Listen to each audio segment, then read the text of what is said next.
Вранишковски оздравел, денеска се појави во Велешкиот суд.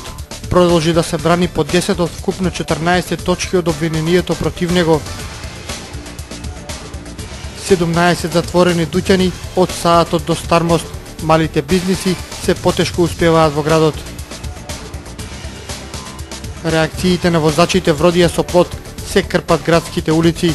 Надлежните треба да го санираат и тротоарот пред основниот суд, кој е уништен од солта фрлена за топењето на снегот. Вранишковски влезе во Велешкиот суд. По две одложување на судскиот процес, екс-владиката на Македонската православна црква пак седна на обвинителната клупа. Два пати Вранишковски не се појави во Велешкиот суд. Неговиот адвокат тврдеше дека имал нарушено здравје и не можел да присуствува на судењето. Денеска расчинетиот владика продолжи со својата одбрана.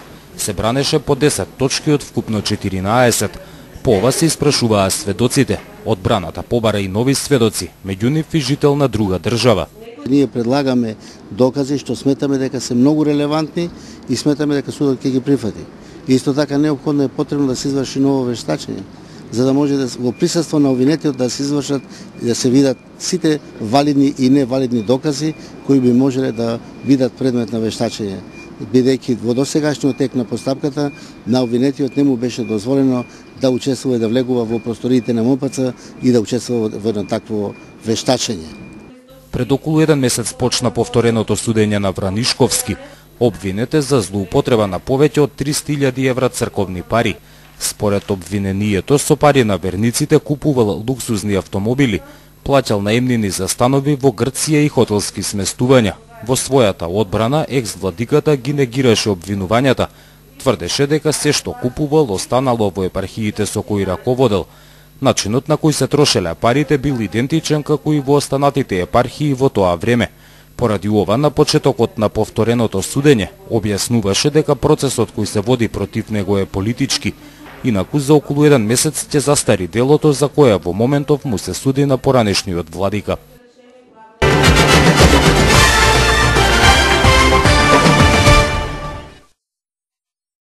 И годинава првомајските празници поминаа во знакот на скарата и алкохолот. Младите претерале и со алкохолот и со храната. Десетици од нив под дејство на алкохол побарале помош во идната медицинска служба. Лекарите велат дека за време на празникот имале полни раце работа. Со тегоби во стомахот и во прилично лоша здравствена состојба биле донесени и момчиња и девојчиња. Прекомерното конзумирање на алкохолот си го направило своето.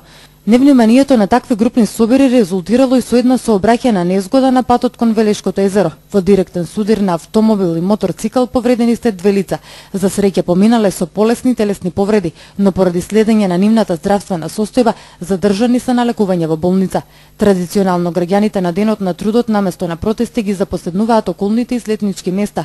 Се претерува и во храна и во алкохол како да се надпреваруваат кој повеќе ќе изеде и испие. И сето тоа не само што ја нарушува сликата за празникот, туку влијае и на здравствената состојба.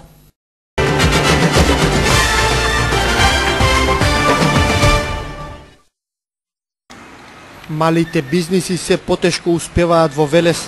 Дуќанџиите, трговците, занаечиите едва ја работат својата дејност. Малата куповна моќ што ја имаат граѓаните е причина тие да пропаѓаат. Најголем пример за ваквите тези е оваа слика. Затворено, празно штуро. Делот од поранешната улица Маршал Тито, сега 8 септември, од градскиот сад до стариот мост е речиси испразнет. Дури 17 трговски објекти се затворени со клуч на врата и некое време не работат. Нивните сопственици ги затвориле затоа што немале никаков ќар. Но зошто е тоа така? Конкретен одговор нема никој, а пак ниту нешто се презема за да се подобри оваа слика. Посебно загрижува што објектите се на само 300 метри од централното градско подрачје. До пред некоја деценија вистинска привилегија било да се поседува дуќан на овој простор, каде работеле занаетчи и трговци. Движењето на граѓаните тука било големо, прометот задоволувал. Поставувањето на малото мовче, кое го скратува патот до градскиот пазар, е последниот лош потек за овие луѓе. Сега во овој дел од Велес обстануваат 2 погребални предпријатија, Оптика, продавница и сервис за автоделови, Колонијал, Трафика Шнајдер и Толку. Нема бутици, продавници за обувки, маркети, цвеќари, златари, обложувалници, локали. Освен овде, Трговците се почесто ставаат клуч на врата и во останатите делови од градот.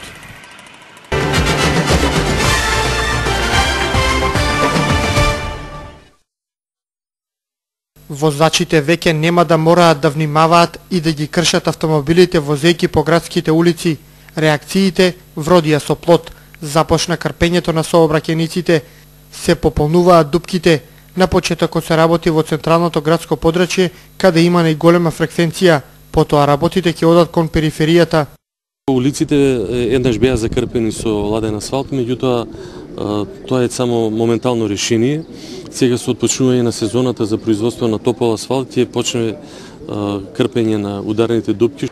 Оваа година градските улици се најоштетени, затоа што во текот на зимските месеци беше фрлена голема количина на сол поради снегот.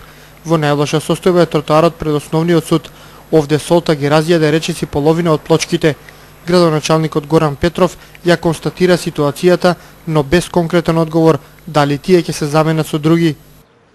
Последица на многу снег што имаше година беше фрлање на повеќе сол отколку што било нормално во просечни години.